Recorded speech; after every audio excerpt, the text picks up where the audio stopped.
Political cartoons have chronicled the history of major shifts in U.S. politics.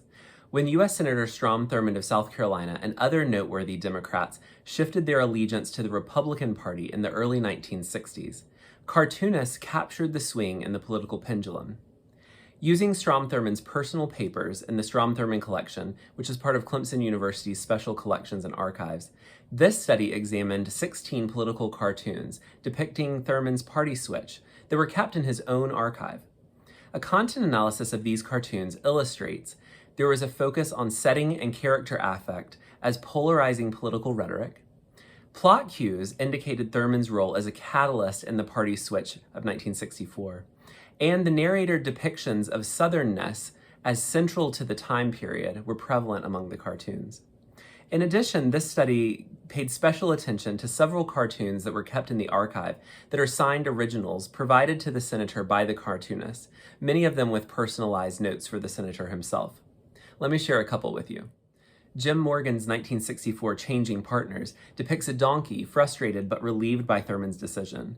The donkey, you can see here clad in a cocktail dress as Thurmond's previous dance partner sighs, "He kept stepping on my toes anyway," as Thurmond dances the night away with a voluptuous elephant representing the Republican Party.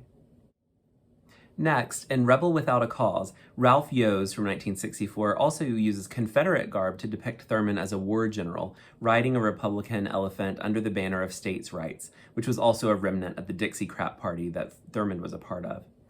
This narration allows the cartoonist the artistic license to give broad historical depiction of the American South and Strom Thurmond's deep ties to South Carolina and that state's history as the first to secede in the years leading up to the U.S. Civil War.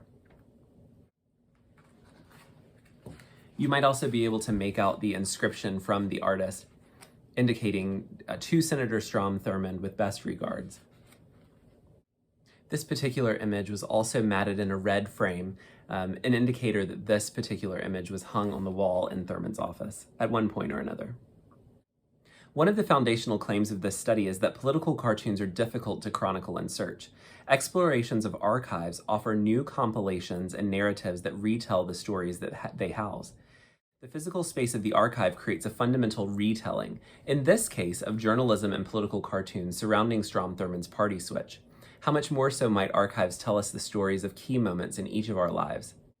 Exploration of the Strom Thurmond archive continues to raise questions about whose archives are preserved, how archives are accessed, and what voices can emerge from such study.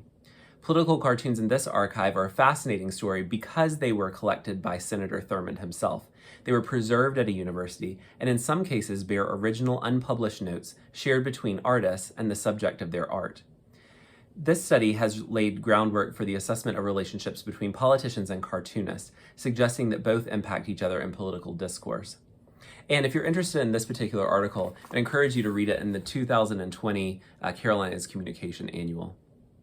I look forward to speaking with you more about this study and others like it at our session.